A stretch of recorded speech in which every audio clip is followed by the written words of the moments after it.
Well, it's springtime again already, and the Australian property market is certainly firing along. Sydney and Melbourne is back to those boom times of last year, and Adelaide already has 75% auction clearance rates on the weekend. So there's really good signs that the Adelaide property market is going to go through a really good period over the next 6 to 12 months. Listings are very, very tight in the marketplace. We're about 15% down year on year, which has caused a lot of pent-up buyer demand. Also, it's the widest gap in property prices that we've seen from Melbourne and Sydney to Adelaide since 2004. So what that really means is in the last 13 years, we've never seen a bigger gap in prices. So Adelaide property is at all-time affordable levels.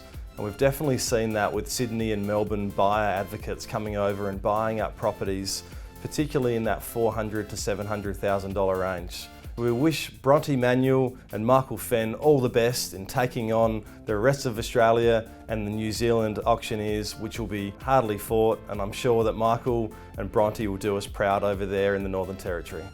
And in the Schools Auction Championship, also in Alice Springs, really proud to say we've got 2 South Aussies and 1 Tasmanian fighting it out against the New Zealanders to take home that championship as well.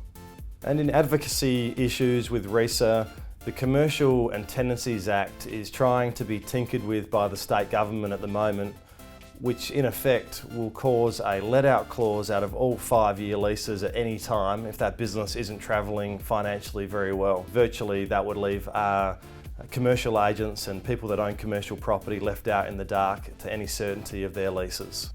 And speaking of advocacy, we also have property management licensing issues where we're really trying to push to get PMs licensed, and that's looking like it's getting more and more traction, and it looks like the government is listening to us on that issue. So stay tuned, hopefully that'll come through shortly. And really good news for real estate agents and property managers, we can now sign contracts, sales agency agreements and any documentation on the iPad. It's taken a long time for REISA to get that across the line with the state government, but it's fantastic. So if you've got a client interstate or overseas, you can email them documentation and they can simply sign it with their pen or their finger on the iPad. So that brings us to that time of the year. It's election time at the Real Estate Institute, and we'll be welcoming on board 2 new board members at our AGM on the 19th of September, of which we'd love for you to come and attend. We have 8 fantastic nominees this year, all of which would contribute beautifully to the future of the Real Estate Institute. And again, have a great spring. If there's any questions at all, please contact me at any time.